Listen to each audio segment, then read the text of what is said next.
Good morning out there in the YouTube world, internet world land.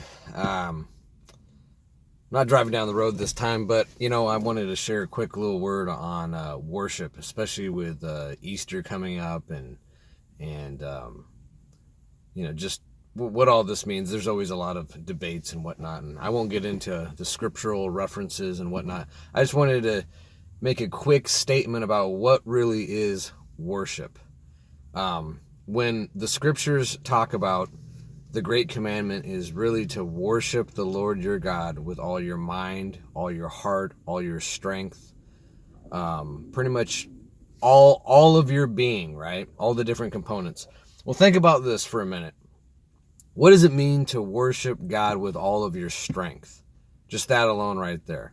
When you're talking about strength, you're talking about exerting energy.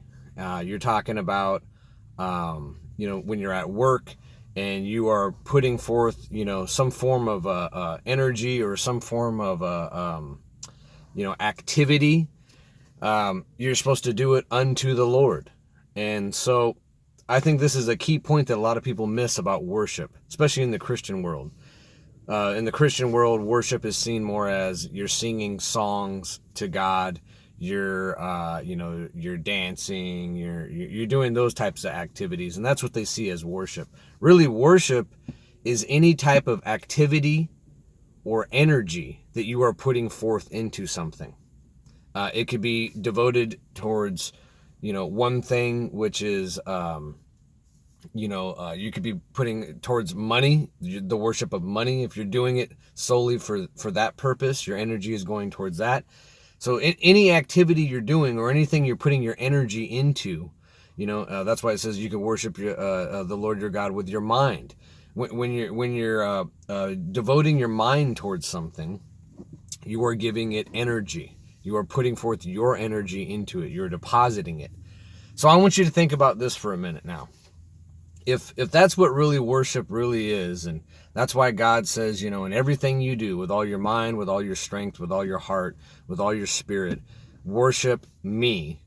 Now, when you go and you do other activities that are devoted towards other, let's say, entities or other gods, whether you are conscious of it or not, like, for instance, Easter.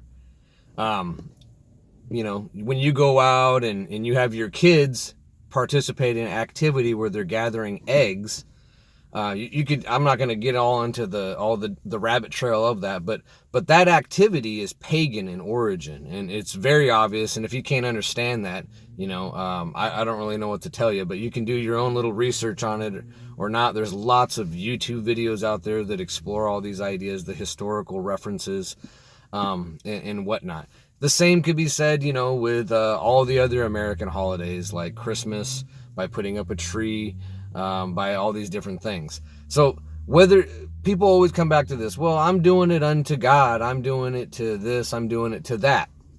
Well, I want to point this back to you that if you are giving your energy and you are participating in an activity which is really a ritual, which happens year after year, and that is devoted to another God, that is devoted to another being, or it's a celebration of something else, it has nothing to do with God, such as the participation in Easter baskets and collecting eggs and doing that whole sort of celebration. Think about it. What is your energy going towards? Whether you believe or whether you're intending to actually give that energy to that being or not, it doesn't really matter, right? So I just want to make this quick point about worship is essentially that. It's you're giving your energy to something else. And that's what these rituals are all about. They know that most people, when they go and dress up their kids and go participate in Halloween, they know that ain't nobody consciously, you know what I mean? Or at least most of the people ain't consciously realizing they're even participating even in a ritual. But you do, a ritual is really, it's a religious, basically, repetitious behavior. And obviously, if you're going to participate on some kind of activity that's repetitious every single year, that's ritualistic.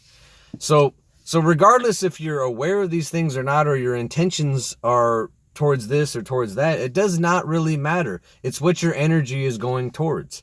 Now, Paul talks about, you cannot do something that's towards God and towards demons at the same time. You can't sit at the table of God and you can't sit at the table of demons and think that you're really giving your worship to God. So I would say when it comes to these holidays, these American holidays, which are all rooted in paganism, you are giving your energy to a pagan deity, which is really shrouded in all sorts of, mystical, and all sorts of cultural shroudings.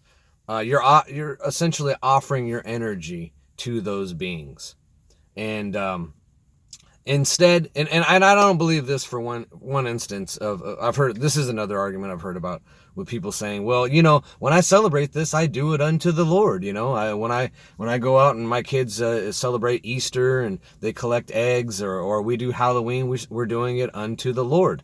Okay, well, let me ask you this. If those rituals were created to give energy to a different God or a different being, would you let's say we change up this whole entire scenario.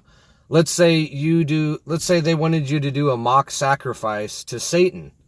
And that's what its original intention was, but you are just, ultimately, what you're doing is you're just participating in this holiday every single year, but it started out as a mock sacrifice to Satan. Now, do you think for 1 minute that you can participate in that ritual unto God? No. Obviously, everybody would be like, well, no. Well, I want you to realize that all these other ones, Easter and Halloween and all these other things, these were offerings to other deities. And so essentially by having your kids participate in them, you're teaching your children a ritual to give an offering to another being, just like as if it was something blatant like that, where like every year some other holiday was created where we did a mock sacrifice. Okay. And now I'm using that as an example because it's a little bit more explicit. It's a little bit more open. The holidays that we're participating in have been real watered down over time, but the original intent was always to give that offering to that being. So I want you to think about that. I want you to realize that, like, you know what? If these things don't point towards God, you're not really doing it unto God. Okay? I don't do, I'm not going to go to a strip club tomorrow and be like, well, you know what? I just wanted to go in there and, I'm doing it unto the Lord. Everybody would think that's a ridiculous idea, to do something like that. Or, I'm going to go hang out at a bar and drink with the people there, but, I'm doing it unto the Lord. We've somehow separated these things in our mind within our culture, that these things are culturally accepted and they're benign, like, celebrating Easter or Halloween. And then these other things, are oh, that's taboo. Well, I'm going to tell you right now, whatever you're giving your energy to, whatever the ritual or the original intent of that activity was, is what you're ultimately giving your energy to. And you need to be aware of that.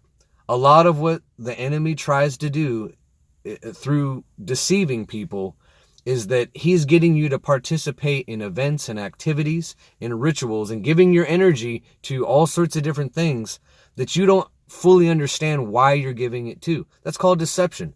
Deception is when you're doing something you don't, or you're thinking or you're saying or whatever, you're doing these things, but you don't know why you're doing them. Okay? That's why you're deceived.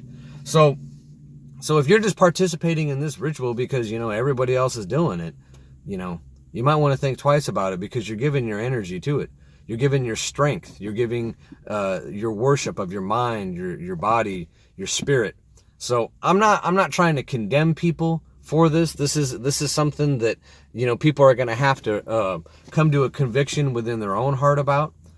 And but I think it's a really important thing that we understand, once again, what real worship is. That everything we do, everything we put our hand to, whether it's at our job, whether it's what we talk about with amongst the people that we're around, any activity that we're doing, whether you're out there gardening, it all can be worship.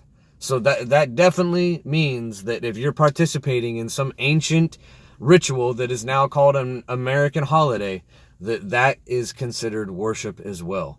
So I want you to think deep about that before we start celebrating, or before you start taking your kids out to go collect eggs, which are a true token of an ancient god called Semiramis and Nimrod.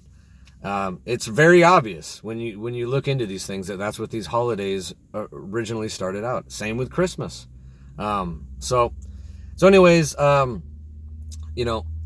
I have my own little balance on how I deal with these holidays, and I'm not going to get too much of that in this video.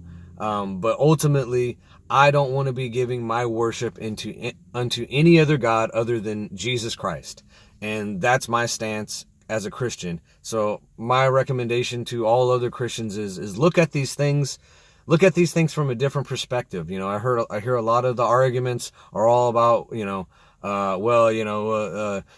should be able to do this and do that, and the ones I've covered and everything. But ultimately, to me, it just boils down to one thing. Where's your worship going? What is your energy being put forth, and what is it being offered to? So with that, God bless you. Have an amazing day, and I will see you next time.